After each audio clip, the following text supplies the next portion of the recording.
Well, this is the concluding session of this series, and we've been looking at the spiritual evolution of humankind, the evolution of spiritual consciousness in humankind, a process that's been driven by the progressive revelation of the divine will through the manifestations of God.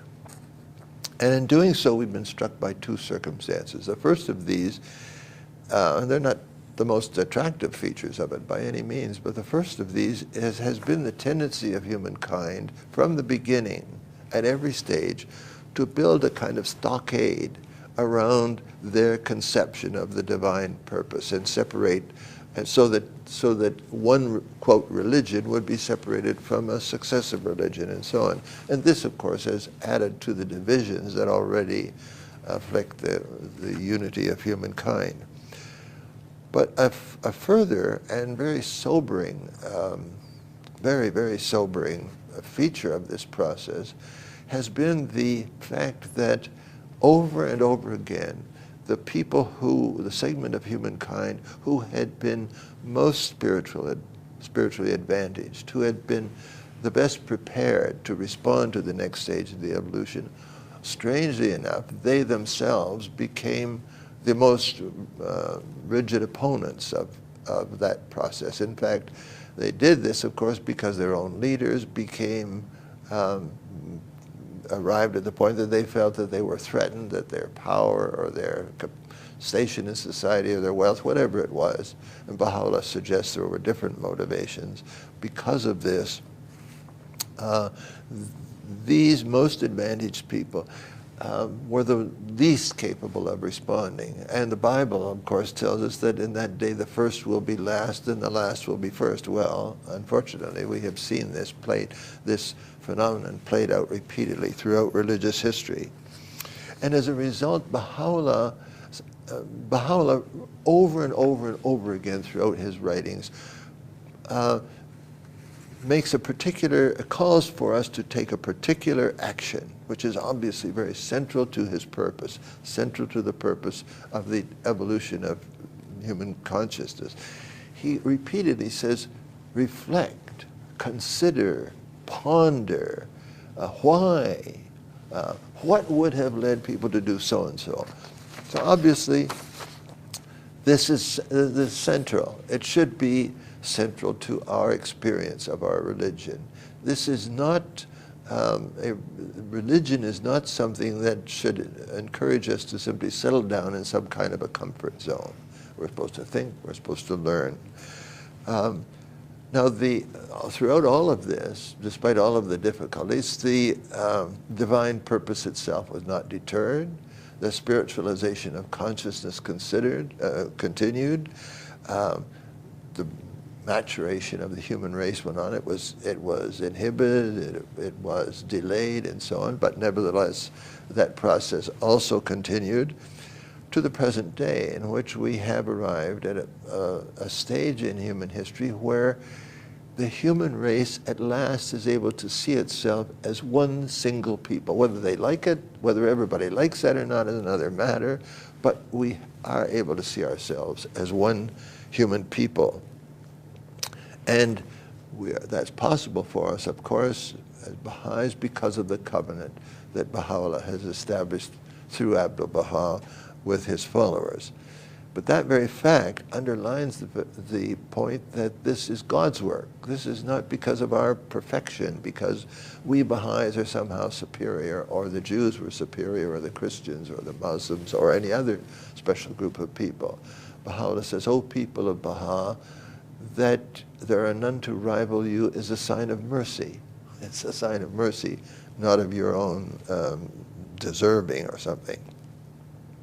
But the perennial challenge of evolution continues. The perennial challenge of evolution is to be constantly open to change, to process, to development, and so on. But now it faces intensely the individual, not merely the societies as a whole, as in the past. And it does so within the process of the evolution of the cause of Baha'u'llah, and we took a look at the stages through which that cause has evolved, and we recognize that this is eternal. This is the eternal faith of God. What's the changeless faith of God? Eternal in the past, eternal in the future, moving from one stage to another until we become used to it, until we at last accept the fact that learning is, to learn is to be human. To learn is a process that never ends in this world, and obviously not in the next world either. Now, most believers have opened themselves to the divine plan. We all recognize that the divine plan is created ultimately by Abdu'l-Baha, that it's directed by the head of the faith, first the guardian, now the Universal House of Justice. So we know it's the plan that we should be proceeding, that we should be pursuing, and we are open to its requirements. They're demanding at every stage, but nevertheless, the Baha'i community has successfully met each one of these challenges, and it will go on doing so. But there have been a few Baha'is, and mercifully very, very few Baha'is, who have found it very difficult to do that. Almost, I won't say impossible, because nothing is impossible, obviously, with God, but many people have, who to some extent or other have been slow to respond, have included a few people who simply weren't able ultimately to get their minds around it at all, or to associate their heart with it, or whatever the process was. And in doing so, they've missed the great opportunity of human life. And I hope that this series of sessions that we've had here will help us to focus a little more sharply on this challenge, because we're now at the opening of another new stage, a very challenging new stage, a series of plans that are going to take the Baha'i community through to the year 2021, which will be the centenary of the conclusion of the heroic age and the opening of the formative age in which the kingdom of God is going to be constructed.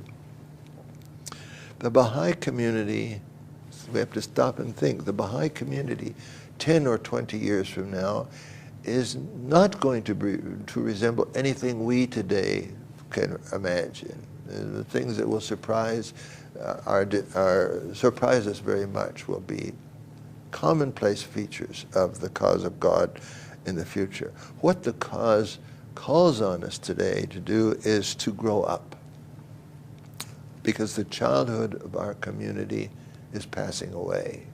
God's been very patient, very tolerant, very generous with mankind as a whole, and equally certainly so with Baha'is. But humanity needs Baha'is to become spiritually mature.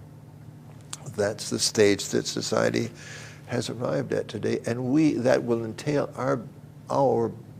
us as Baha'is becoming steadily drawn into ever more deep engagement with the challenges that civil society around us is facing. So, not surprisingly, therefore, the present plan focuses on learning, and learning requires discipline. The plan is obviously systematizing our work. That's a little bit difficult for some people. The plan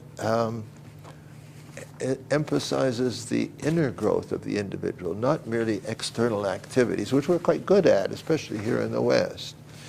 It's a plan that emphasizes the inclusive nature of the faith, that Baha'u'llah has come for everybody, not just for us, and that therefore the very nature of Baha'i activities, the core activities particularly, the veil between us and them gets thinner and thinner and thinner as more and more people become engaged with the teachings themselves and facing the challenge. Well, it requires us to be willing to escape our comfort zones. These comfort zones are one of the biggest challenges that people face in life. And really, if you look over past history, as we've done here, the human race hasn't done terribly well with freeing itself from comfort zones of the past. We can't repeat that history because we're living in a whole different stage in the development of humankind. We Baha'is are at a kind of boot camp, you might say. We're being trained like adults, not as the children or even early adolescents we were in the past. We are not a congregation. We are, in the words of the Guardian, the nucleus of a world commonwealth. And the excitement for the work of the faith in the future would be impossible to really sum up in any words today. Abdu'l-Baha does it, as always, best of all, when he says to the Baha'i community, he says, you Baha'i community, you must be, I think we mentioned this in an earlier point in the series, he says, you must become the very soul of the world. You must become God's mercy to mankind. You must become God's grace. And he says, rise up with such qualities and capacities as to become the soul of the world, and thus to lead this young child, humanity, to the stage of its adulthood.